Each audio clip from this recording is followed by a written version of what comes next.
दोस्तों नमस्कार। स्वागत है आपका एक बार फिर से हमारी यूट्यूब चैनल में। मैं हूं आचार्य एस के तिवारी। आज बात करेंगे पितृपक्ष कब से शुरू होगा। नोट कर लें डेट, श्राद्ध तिथि, महत्व, विधि और सामग्री की पूरी लिस्ट के बारे में।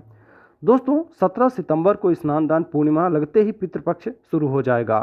16 दिनों तक दादा दादी नाना नानी पक्ष के पूर्वजों का ध्यान स्मरण किया जाएगा, उन्हें जल देकर तृप्त किया जाएगा। पितृपक्ष शुरू होते ही शुभ कार्यों की बेला थम जाएगी और हाथों में कुछ पूजन सामग्री फल फूल लिए वहां पहुंचे और आचार्यों के मंत्रोच्चारण कर पूर्वजों को जल दिया जाता है। पितृपक्ष 17 सितंबर से शुरू होकर 2 अक्टूबर तक रहेगा। ब्रह्म पुराण के मुताबिक मनुष्यों को पूर्वजों की पूजा करनी चाहिए, उनका तर्पण करना चाहिए। पितरों का ऋण श्राद्ध के जरिए चुकाया जा सकता है। पितृपक्ष में श्राद्ध करने से पितृगण प्रसन्न रहते हैं। पितृपक्ष में पूर्वजों की आत्मा की शांति के लिए तर्पण या पिंडदान किया जाता है। पितृपक्ष में मृत्यु की तिथि के अनुसार श्राद्ध कर्म किया जाता है। अगर किसी मृत व्यक्ति की तिथि ज्ञात न हो तो ऐसी स्थिति में अमावस्या तिथि पर श्राद्ध किया जाता है। इस दिन सर्व पितृ श्राद्ध योग माना जाता है। अगर बात करें कि कब से शुरू हो रहा है पितृपक्ष, तो पूर्णिमा का श्राद्ध 17 सितंबर 2024 मंगलवार के दिन होगा। प्रतिपदा का श्राद्ध 18 सितंबर 2024 बुधवार के दिन होगा। द्वितीया का श्राद्ध 19 सितंबर 2024 गुरुवार के दिन होगा। तृतीया का श्राद्ध 20 सितंबर 2024 शुक्रवार के दिन होगा। तो चतुर्थी का श्राद्ध 21 सितंबर 2024 शनिवार के दिन होगा। महाभरणी 21 सितंबर 2024 शनिवार के दिन रहेगी। साथ ही इसके अलावा पंचमी का श्राद्ध 22 सितंबर 2024 रविवार के दिन रहेगा। षष्ठी का श्राद्ध 23 सितंबर 2024 सोमवार को होगा। सप्तमी का श्राद्ध 23 सितंबर 2024 सोमवार को होगा। अष्टमी का 24 सितंबर 2024 मंगलवार के दिन होगा। नवमी का श्राद्ध 25 सितंबर बुधवार को होगा। दसवीं का श्राद्ध 26 सितंबर दिन गुरुवार को होगा। एकादशी का श्राद्ध 27 सितंबर 2024 शुक्रवार के दिन होगा। द्वादशी का श्राद्ध 29 सितंबर 2024 रविवार के दिन होगा। इसके साथ ही इस दिन माघ श्राद्ध कहा जाएगा। द्वादशी का श्राद्ध वो भी 29 सितंबर 2024 रविवार के दिन रहेगा। त्रयोदशी का श्राद्ध 30 सितंबर 2024 सोमवार को होगा। चतुर्दशी का श्राद्ध 1 अक्टूबर 2024 मंगलवार को होगा। सर्वपितृ अमावस्या 2 अक्टूबर 2024 बुधवार को होगा।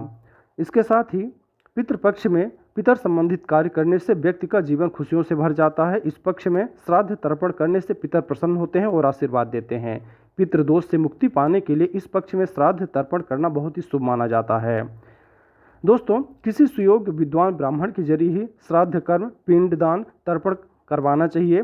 श्राद्ध कर्म में पूरी श्रद्धा से ब्राह्मणों को तो दान दिया ही जाता है, साथ ही यदि किसी गरीब जरूरतमंद की सहायता भी आप कर सकें तो बहुत पुण्य मिलता है। इसके साथ साथ गाय, कुत्ते, कौवे आदि पशु पक्षियों के लिए भी भोजन का एक अंश जरूर डालना चाहिए।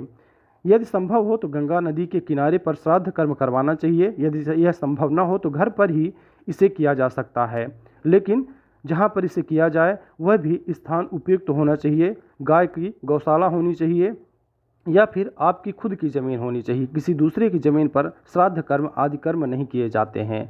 जिस दिन श्राद्ध हो उस दिन ब्राह्मणों को भोजन करवाना चाहिए। भोजन के बाद दान दक्षिणा देकर ही उन्हें संतुष्ट करें।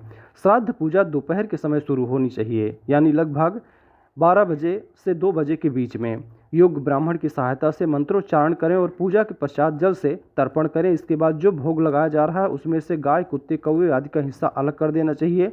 इन्हें भोजन डालते समय पितरों का ध्यान जरूर करना चाहिए। मन ही मन में उनसे श्राद्ध ग्रहण करने का निवेदन करना चाहिए। अगर पूजन सामग्री की बात की जाए तो इस दिन रोली, सिंदूर, छोटी सुपारी, रक्षा सूत्र, चावल, जनेऊ, कपूर, हल्दी, देसी घी, माचिस, शहद, काला तिल, तुलसी पत्ता, पान का पत्ता, जौ, हवन सामग्री, गुड़, मिट्टी का दिया, रुई बत्ती, अगरबत्ती, दही, जौ का आटा, गंगा जल, खजूर, केला, सफ़ेद फूल, उड़द, गाय का घी, खीर, स्वयं पाक का चावल, मूंग और गन्ना, ये सामग्री इसमें निहित होनी चाहिए।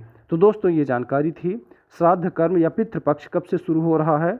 जानकारी आपको कैसी लगी आप कमेंट करके ज़रूर बताएं। वीडियो अच्छी लगी हो तो लाइक करें। चैनल में अगर आप नए हैं तो चैनल को सब्सक्राइब जरूर करें।